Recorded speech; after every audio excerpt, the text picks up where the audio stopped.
Prabhupada ki jai. Jai Om Vishnupada Paramahamsa Parivraja Kacharya Ashutaksha Shri Srimad Bhakti Siddhanta Saraswati Goswami Maharaj Prabhupada ki jai. Ananti Koti Vaishnava Vrinda ki jai. Namacharya Srila Haridas Thakur ki jai. Prem Saku Shri Krishna Chaitanya Prabhu Nityananda Shri Advaita Gadadhar Shivasati Gaura Bhakta Vrinda ki jai. Shri Radha Krishna Gopi Gopinath Shyama Prabhu Radha Vrinda Giri Govardhana ki jai. Vrindavan Dham ki Gurudham ki Navadip Dham ki Jagannath Puri Dham ki Bhakti Devi ki Tulasi Devi ki Mudamaya ki Gangamaya ki Samaveta Bhakta Vrinda ki. All glories to the assembled devotees. All glories to the assembled devotees. All glories to the assembled devotees. All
Krishna Chaitanya Devam Shri Shri Radha Krishna Padam Sahaganadika Shri Shaktam Hidamishta He Krishna Guru Sindho Dinakanto Janapate Gopesha Gopika Kanta Radha Kantanam Hostate Rapta Kanchana Goram Girirade Vrindavaneshwari Vishakharu Sute Devi Paramhami Hari Priye Vanchakapurvyascha Kripa Sindhubhya Evacha Tidanam Pavanebhyo Vaishnavebhyo Namo Namaha Shri Krishna Chaitanya Prabhu Nityananda Shri Advaita Gadadhar Shri Vasari Gaura Bhaktavrinda Hare Krishna Krishna Krishna Hare Hare Hare Rama Rama Rama Hare Hare Hare Krishna Krishna Krishna Hare Hare Hare Rama Rama Rama Hare Hare Hare Krishna Krishna Krishna Hare Hare Hare Rama Rama Rama Hare Hare.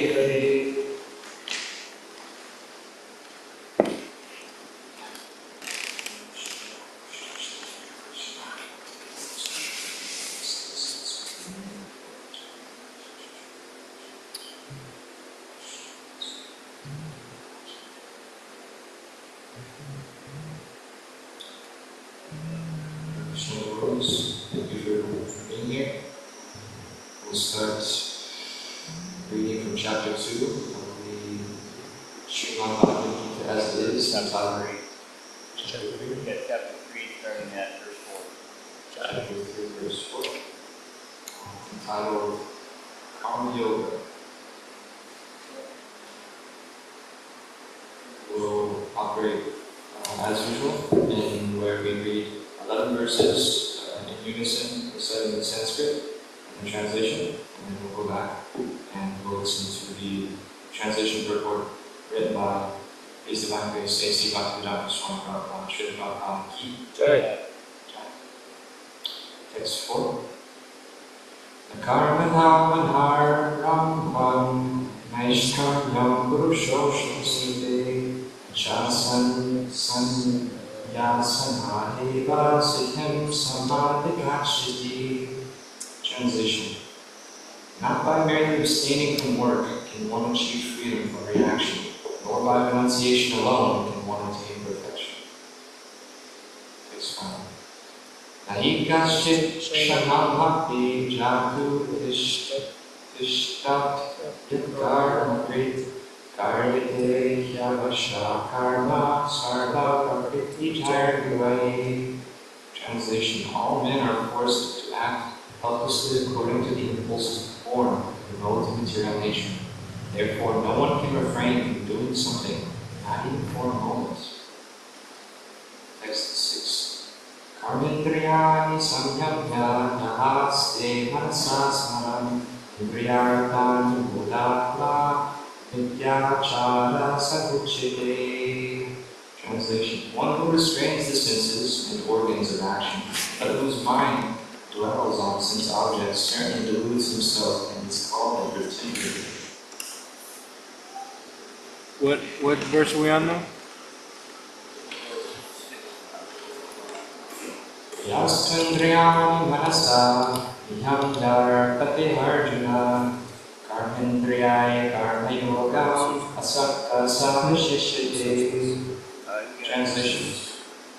On the other hand, he who controls the senses by the mind, who engages his active organs in the works of devotion without attachment, by far superior.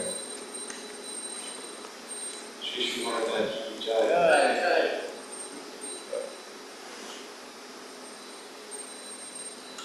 You can get closer. Do what? You can get close in the upright form.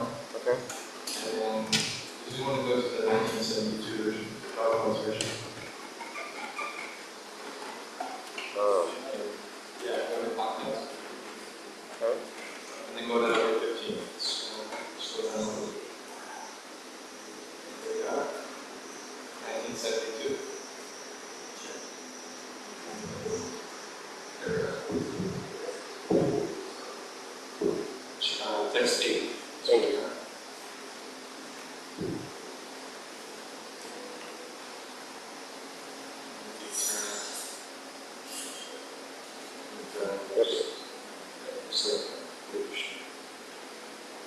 Nitam Guru Karma Om Karma Jalo Hya Karma Sharira Yatra Chante Naprasidya Akarmana.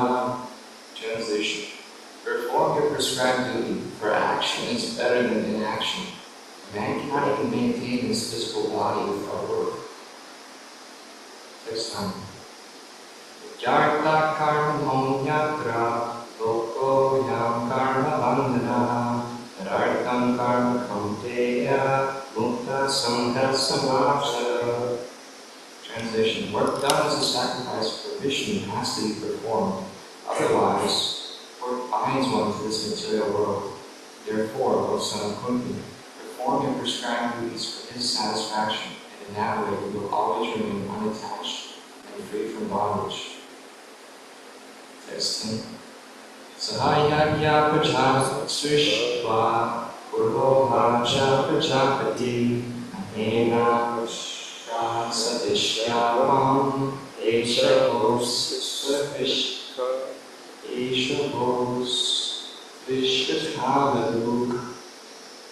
Translation. In the beginning of creation, the Lord of all creatures sent forth generations of men and demigods, along with sacrifices for Vishnu, and blessed them by saying, "Be thou happy by this yajna," sacrifice, because its performance will bestow upon you all desirable things. Text 11. Devan bhavayate yatana bhavayatanena tate deva bhavayantuva parasparam bhavayanta shreya paramabhapsita. Translation.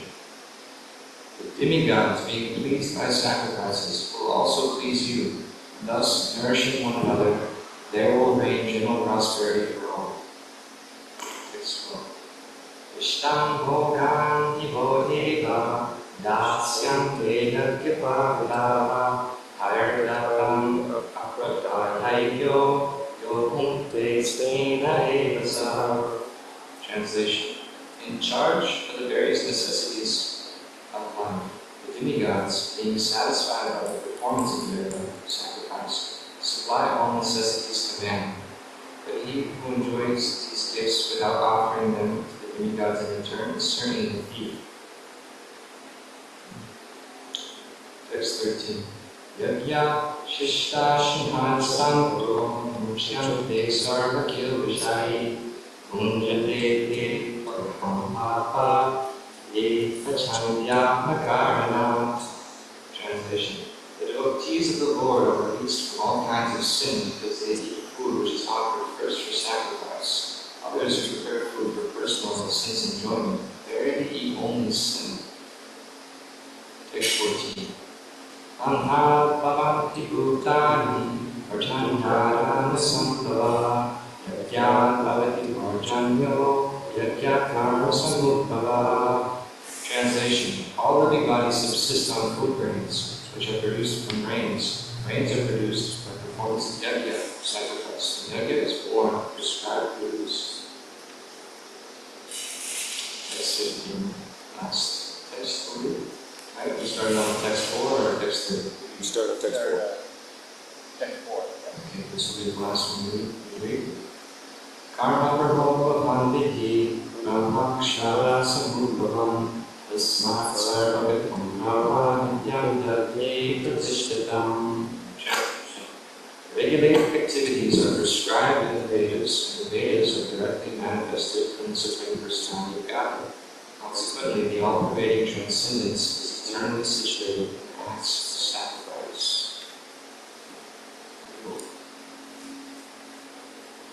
Go back to text 4.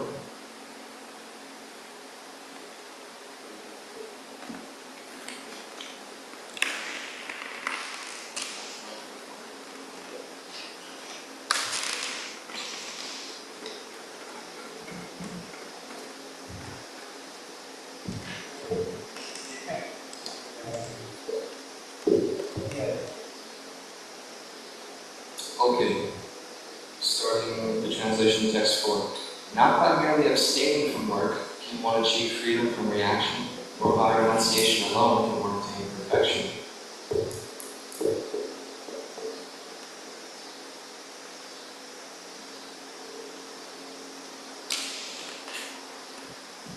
Just to make a quick remark that this chapter starts by Arjuna saying thus. He says, "My intelligence is bewildered by your equivocal instructions. Therefore, please tell me decisively what is most beneficial for me." So in chapter 2, there was a change in the relationship between Krishna and Arjuna. We were recently speaking about that in Bhagavatam class, that until coming to the submissive platform, one cannot really progress in understanding their self. So upon sitting at the feet of the spiritual master, this is how one begins his spiritual life, through humble inquiry and service to the spiritual master. Tadviti pranipatena pariprashnena seveya upadakshanti te jnanam jnaninas tatvadarshanaha. That one who sees the truth, tatvadarshanaha, he can bestow the knowledge onto others. So we also heard this morning, it's kind of been a recurring theme as of late in Krishna Shavana's wonderful Bhagavatam class. He spoke about there's two kinds of knowledge, ascending knowledge and descending knowledge.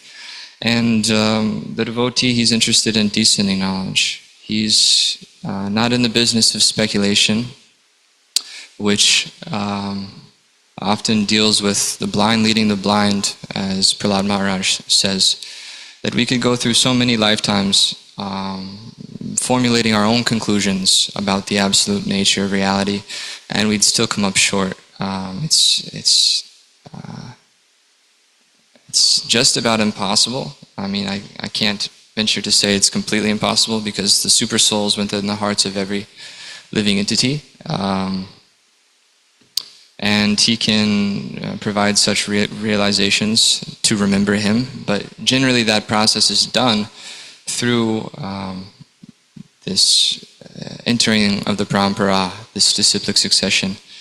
And this is the import of the Vedas. This is to be understood as the way to transcendental knowledge.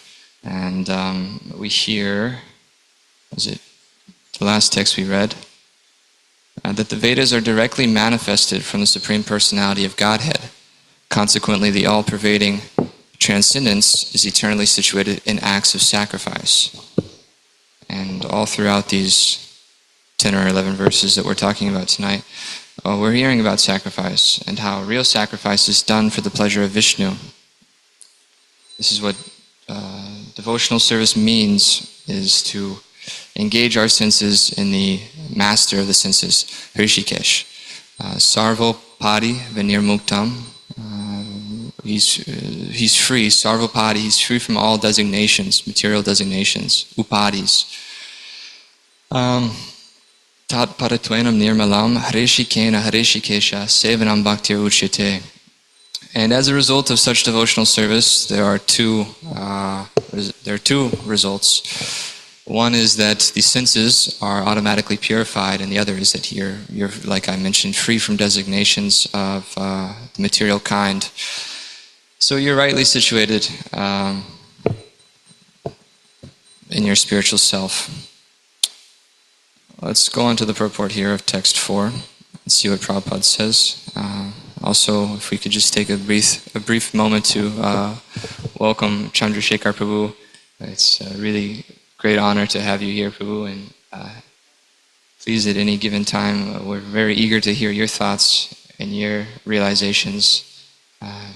So please don't hesitate to cut me off, and we'll get you a microphone, and as you like, Prabhu. But very nice to have you here. Thank you, Prabhu. Purport, by His Divine Grace. The renounced order of life can be accepted upon being purified by the discharge of the prescribed form of duties which are laid down just to purify the heart of materialistic men. Without purification, one cannot attain success by abruptly adopting the fourth order of life, sannyas. According to the empirical philosophers, Simply by adopting sannyas or retiring from fruitive activities, one at once becomes as good as Narayana. But Lord Krishna does not approve this principle. Without purification of heart, sannyas is simply a disturbance to the social order. On the other hand, if someone takes to the transcendental service of the Lord, even without discharging his prescribed duties, whatever he may be able to advance in the cause is accepted by the Lord, Bodhi Yoga. Swapam apyasya dharmasya trayate mahato bhayat. Even a slight performance of such a principle enables one to overcome great difficulties. This is a nice quote that's being referenced that comes up later, or that, forgive me, was in the middle of chapter 2, this great verse of which we can all find great comfort in. Swapam apyasya dharmasya trayate mahato bhayat. Neha vikramha nashoste pratyavayona vidyate. That even just a little advancement in this endeavor, there's no loss or diminution. And whatever steps you take forward, you never lose. And those are what save you from the most dangerous type of fear. I've heard this most dangerous type of fear described in a few different ways. Some say it's death. And I mean, that is the pinnacle of all of our fears. But Prabhupada has also said that all death is the closing of a curtain on one life, and which obviously leads to one's birth. For one who dies, but birth is certain. It opens the curtain on his next form of life that he takes, which is actually what we should be afraid of, which is descending further into ignorance, into the lower forms of species, into such a condition which we don't have the working facilities to bring about God consciousness. We have a very rare opportunity in this human form of life. It's one that we may not have had in countless lifetimes, and if we take for granted, it's one we might not see again for countless lifetimes. So we must very well take care of this creeper of devotional service, this bhakti creeper, that at the beginning stages of our devotional career can be so easily uprooted. If you picture in the beginning stages, as a creeper is growing, it's very easy to uproot, and even the slightest step from the smallest animal can do significant damage that becomes irreversible. But as the creeper grows and grows and grows, then it becomes almost impossible to get in the way of its path. And similarly, if we can just, it's said that as we're taking to this life of a sadhaka, that we're in the shower, we're cleansing off, and if we can just remain in the shower long enough, then inevitably, by the process that's been given to us by Srila Prabhupada, we'll get clean. We'll find that purification of heart, which we hear is absolutely crucial. Not just following the rules and regulations for the sake of following the rules and regulations, but actually following them for the sake of advancing in spiritual life, for the sake of purifying our heart. This should be our everyday prayer. And when one does not adopt that intense desire to purify their heart, but they simply still try to abide by the sannyas order of life, or impose austerities upon themselves, what happens actually is their heart becomes hardened. As if it isn't already hardened enough, it becomes even more hardened, because the essence of what needs to be there is missing. And this is bhakti. This is what needs to be there in the hearts of all of us, and we need to carefully cultivate this bhakti, right? It's not something to be gained from another source. It's already within us. Nitya Siddha Krishna Prema Sadhya Kabonai Shravanadi Shurechite Koraya Udai. Eternal love for Krishna it's pure love for Krishna is eternally established in the hearts of all living entities, and it's not something to be gained from another source. But how do we purify ourselves then? If we're covered over from this eternal love of God that is our constitutional position. How do we purify ourselves? And that verse from Chaitanya Charitamrita, it says through the process of hearing and chanting, the purification takes place, and it's at that point that the pure love for Krishna naturally awakens. It's part of a natural process that's been given to us from above by these great souls who are carefully guiding us along our way. So we'll move on. Yes, Prabhu. Yes, please. We'll get you another one. We have another one. Yes.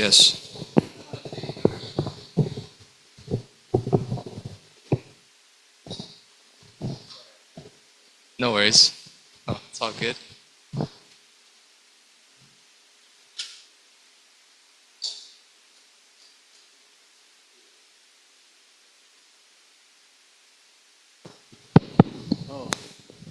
I'm so happy to see Bhakti Joseph giving class.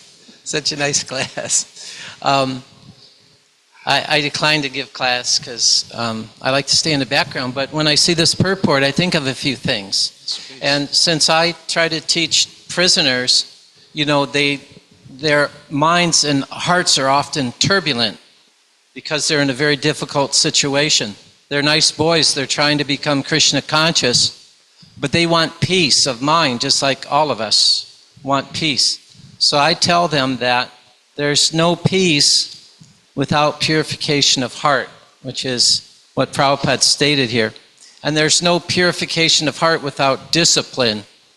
And there's no discipline unless you stop sinning. So this is a message I try to get to the guys. And then it's not so wonderful that maybe some sannyasis have had difficulties, because Prabhupada, he needed lieutenants to fight in the battlefront. So some had difficulties. What's more amazing is that some sannyasis never had difficulties. And I could list a lot of my friends who are included. Kavichandra and Ganapati, Dhanavir Maharaj. Have you read my book, my little booklet of prayers for Maharaj? Have you seen it? I felt good about that. Maharaj is an inspiration. So again, Prabhupada said, when a devotee fell away, everybody was shocked back in the day, 1970. And Prabhupada said, don't be surprised who leaves, be surprised who stays. So I saw on the internet today, because I like to see kirtans on Facebook, it's very enlivening for me. Anyways, there was a person criticizing a very nice sannyasi who Maharaj loves very much. In fact, I got a shot of them together in Denver when I was assisting Maharaj. And so they're criticizing this sannyasi for posing for a picture. And they said in their comments, I've never seen Prabhupada pose for a picture. Well, guess what? I was there when that picture was taken, right there, where Prabhupada's posing. That's Brooklyn, 1972. And it was in the backyard of our Henry Street Temple. And BTG had two photographers at the time, Bhargava and Murli Vadika. Murli Vadika was doing this photo shoot of Prabhupada. Prabhupada's posing. He posed like this, and he posed with his books. And there's other pictures of Prabhupada posing. So it's certainly nonsense to just criticize anybody for any reason. So Prabhupada is holding Sudam Maharaj's danda there, because Prabhupada didn't travel with the danda. But we were with the roadshow at the time, and we had two sannyasis, Vishnu Janaswami and Sudam Maharaj, who was this expert dancer. He was just wonderful. When we would go to Times Square with 150 devotees, he would be the attraction. He was dancing just beautifully. Anyway, so Prabhupada's, we're all hanging out the window watching this photo shoot. You know, all the brahmacharis, all the windows are full of heads. And on the other side, the girls are watching. And so anyway, Prabhupada goes up like this, and he's talking to Murli Vadika, and he's pointing to us. And we're like, wow, what's going on? So I asked him after the photo shoot, I said, Prabhupada spoke to you and he pointed at us. What did he say? And he said, can my disciples be in the picture? So he had to tell him no. So Prabhupada posed for a picture. People will criticize anything. It's they won't do anything for the pushing on the Sankirtan movement, and they won't be positive and help out, but they'll criticize all day long. But these are like barking dogs. And then at the end, even a slight performance of such a principle enables one to overcome great difficulties. There's a little Hindi verse that says, Alpaseva Bahumani. Alpaseva means even a little service is a Bahumani, it's a big deal to Krishna and to Prabhupada. Remember Mr. Nair, who tried to sell us the land and then take the money and cheat us and do all these maneuverings to cheat Prabhupada? Well, Prabhupada was more clever than Mr. Nair.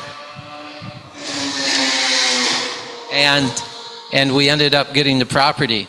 And then later, Mr. Nair, he passed away, had a heart attack. And the devotee said, oh, he's probably going to be a serpent. And Prabhupada said, oh, no. Oh, no, no.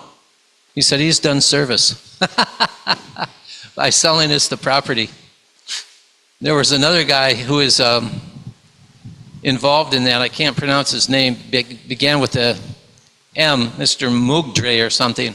He was Mr. Nair's friend. They were in cahoots against us.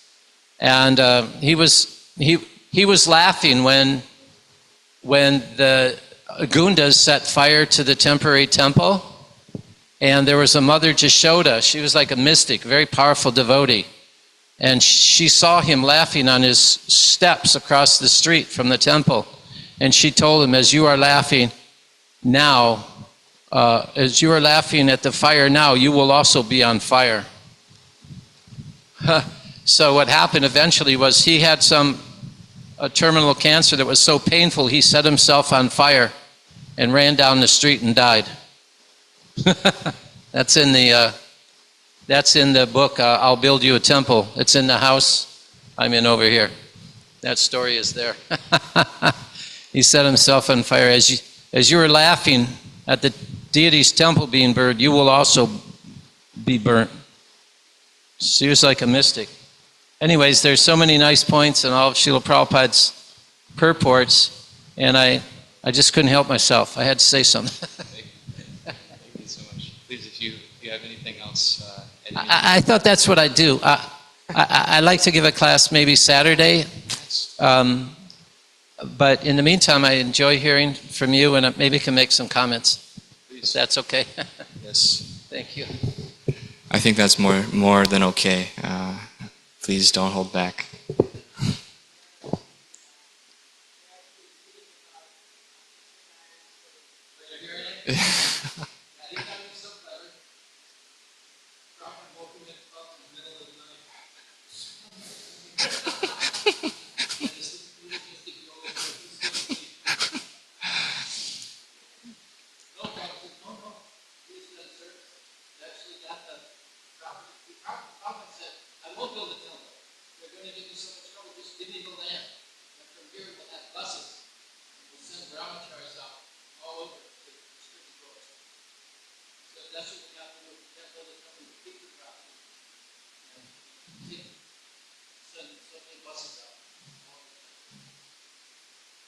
On this point of Mr. Nair still being engaged in service, that's just, my mind reels as to how expert Prabhupada was, and every person that he came in contact with, we hear he engaged in some sort of maybe small service, but like you said, I mean, service of a pure devotee, especially like Prabhupada, I mean, I can't imagine how big that is for Krishna. You know what I see in the original songbook, Songs of the Vaishnavacharyas, published in 1972, Achyutananda Swami at the time put it together. It's very nice. And Prabhupada's purport, I'm so sorry, is Gauranga Dutipada, is the bhajan Gauranga Dutipada. In that purport, Prabhupada says, anybody who just appreciates the Sankirtan movement will become immediately qualified to understand the intimate pastimes of Radha and Krishna. And you can read it there, and the Maharaj knows it very well. And then I go online and I see all these kirtans going on all over the world, in Japan, Hong Kong, Israel, Africa, Europe. It's just fantastic. You know, I've been watching the movement expand for 54 years, and it's the joy of my life to be able to see Prabhupada working all over the world. Actually, I was just in Oklahoma City, where Guru Prasad Maharaj gave 2 lectures. And so he told this story that we know very well, that Prabhupada said there'll be a big war between Russia and America. And, Pakistan and India, excuse me. And Russia will back India, and America will back their ally, Pakistan. And Prabhupada was talking in terms of immediacy, like what would happen very shortly. So the next year, I think it was, that Tamal Krishna Goswami said, Srila Prabhupada, you spoke about that war, but we don't see that it's happened. And Prabhupada became thoughtful, and he said, Krishna changed his mind. And so Maharaj explained that he changed his mind to facilitate the Sankirtan movement, and this expansion of this movement has staved off the war for some time. But according to Prabhupada, many quotes, this artificial civilization is just too ridiculous to go on. So we have to have a plan to protect our community. What Maharaj didn't say was that just after he said that, Krishna changed his mind. Then he said, and he can change it again. You see? Prabhupada said, civilization will collapse. And when this petro-civilization collapses, there'll be chaos. Prabhupada describes it. Prabhupada said, that's why Varnashram is 50% of my program, locally grown food. Prabhupada was walking in Piedmont Park in Atlanta, and he came up on a hill, and he saw other skyscrapers. Probably used to pronounce them skyscrapers because they're just scrap metal. And he saw them, and he took his cane and he went like this: they will all starve. And he turned to his senior men and he said, do you know why? And so nobody said much because they don't want to say anything stupid. But then TKG said, because they don't know how to grow their own food, Srila Prabhupada. Yes. Yes. And a community doesn't live on salad. A community starves on salad. You have to grow grains and beans. And in Hungary, they're doing it. I go to a farm outside of Jaipur, and it's a small, beautiful farm. My friend is the Gurukula headmaster. The boys are there, the cows are there, and they plow the fields with oxen, and they grow beans, grains, rice, everything. If the world falls apart tomorrow, they don't care. Their lives go on like nothing. He showed me pictures, and one was a bunch of dirt. He said, here's the playground. I said, what do you mean it's a playground? He said, we fill it with water, and the boys wrestle in the mud. That's all they need. They don't need Legos or anything else. So that's 50% of the program. We should be thinking about it. Jai. Is it okay if I ask you a question, Prabhu? Yes, Prabhu. In regards to the very restless, turbulent mind that you mentioned, Krishna says that our mind is very, Arjuna says the mind is so obstinate, and to subdue it seems to me harder than controlling the wind. Yeah. So I was recently hearing from Dhanara Goswami about the importance of gravity, and we put this word into Vedabase, and we are looking at Prabhupada's Gravity. mention of the word gravity, and actually he went as far as to say, Prabhupada, that it's the best way to control one's mind is by practicing this gravity. And you mentioned discipline, how we need discipline. And something I'm seeing in my personal life right now is my inability to control my tongue, and how I am speaking without a filter. I'm not consciously communicating with the devotees, it brings about some troublesome exchanges. So, do you have any advice on how we can practice gravity and what that looks like, practically speaking? Well, as far as controlling the tongue, Prabhupada says that the yogi controls his tongue with a plan. He has a plan. So I'm an older man. Vishnu Janaswami, who shaved me up, I was traveling with him for so many months, and he said, Bhakta Chris, you eat more prasadam than I did when I was a bhakta. And he was famous for eating large amounts of prasadam. And I was skinny as a rail. I was 120 pounds, 6'2".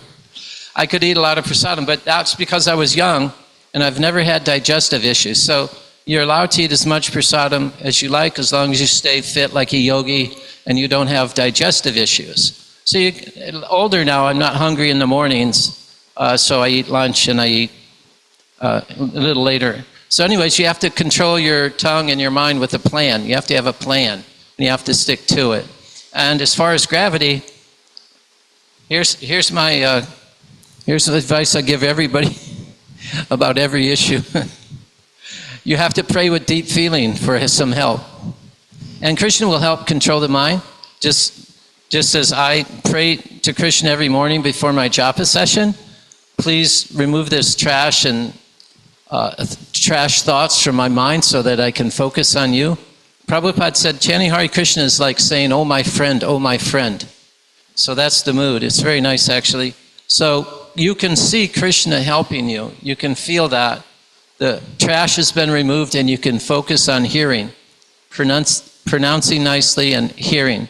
So as far as disciplining the mind and tongue to be grave, yeah, it takes practice. Most people aren't thinking about it. They say the most filthy things, the most disrespectful things. So when Krishna sees that you're seriously trying to improve and purify yourself, and with heartfelt prayer, Prabhupada said, no sincere prayer ever goes in vain. Krishna will help you. It's always gradual, never abrupt. Just like Maharaj, Guru Prasad Maharaj was saying, if you're a heroin addict or a drug addict for a year, you're hooked, you're done. He said, we've been addicted to Maya and sense gratification for millions of births. So it's not unusual that it's a struggle to get out of our addictions. So I'm very confident that a devotee like yourself or any other devotee serving and studying under Maharaj, you'll do just fine. You just have to, don't get exasperated with yourself and pray with deep feeling for some help regarding your specific issues. Thank you so much. Real quick, we're almost out of time, but if anyone had any other questions or any other comments, points, now's the time. Any comments? Good. Okay, we'll wrap it up there. Thank you, devotees, so much. Hare Krishna, Srimad Bhagavad Gita as it is, Ki Jai, Srila Prabhupada, Ki Jai, Jai Prabhupada.